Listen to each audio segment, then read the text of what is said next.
TNT rocks. Digimon rocks. TNT rocks.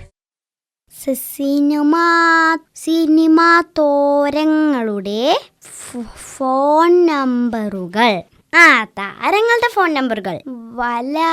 വില പന്ത് 10 രൂപ. മാത്രം കൊള്ളാലോ. ചേട്ടാ, എനിക്ക് സിനിമാ താരങ്ങളുടെ ഫോൺ നമ്പറുകൾ വേണം. പുസ്തകം 10 രൂപ. ഒരു പേന തരുമോ ചേട്ടാ? ഒരു കഷ്ണം കടലാസ് തരുമോ ചേട്ടാ?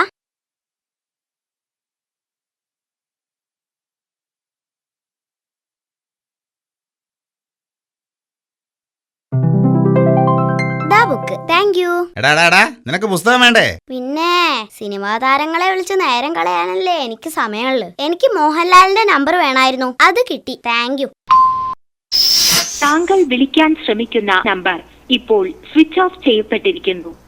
എന്റെ കുടുംബം വഴിയാധാരാക്കിയിട്ട് സ്വിച്ച് ഓഫ് ചെയ്തിരിക്കുക. എന്നെങ്കിലും എനിക്ക് ലൈനിൽ കിട്ടും. എന്താടാ ടിൻഡു, മൊബൈലും പരിച്ചെന്താ പിറുപിറുക്കുന്നത്?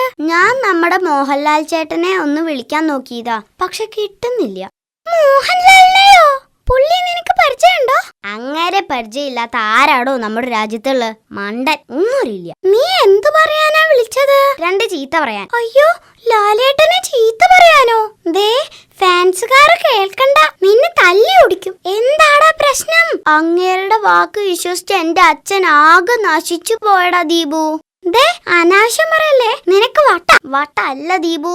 1 മാസം മുമ്പേ രാവിലെ ഞാനും എന്റെ അച്ഛനും TV കണ്ടോണ്ടിരിക്കായിരുന്നു. അപ്പോഴാണ് ലാലേട്ട എലിബാർ ജ്വല്ലറിയുടെ പരസ്യത്ത് പറയുന്നത് അവിടുന്ന് പൊന്നു വാങ്ങണം, അത് വളരെ കേമാണെന്ന്. എന്നിട്ടോ ഉച്ചയായപ്പോ അതേ TVയില് അതേ ചാനലില് മോഹൻലാൽ തന്നെ പറയുക, വീട്ടിൽ സ്വർണം വെച്ച് വെറുതെ നാട്ടി തെണ്ടി നടക്കാതെ കൊണ്ടുപോയി പണയം വെക്കാൻ. അച്ഛൻ എന്തു ചെയ്തു? അച്ഛനാരാ മോൻ.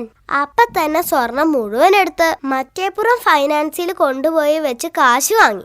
വൈകുന്നേരം ആയപ്പോഴല്ലടാ ദീപു സംഗതി പ്രശ്നമായത്. എന്തു പറ്റി? എന്ത് പ്രശ്ന? വൈകുന്നേരം ആയപ്പോ TVയിലിരുന്ന് ലാലേട്ടനൊരു ചോദ്യം, വൈകിട്ട് എന്താ പരിപാടിന്ന്.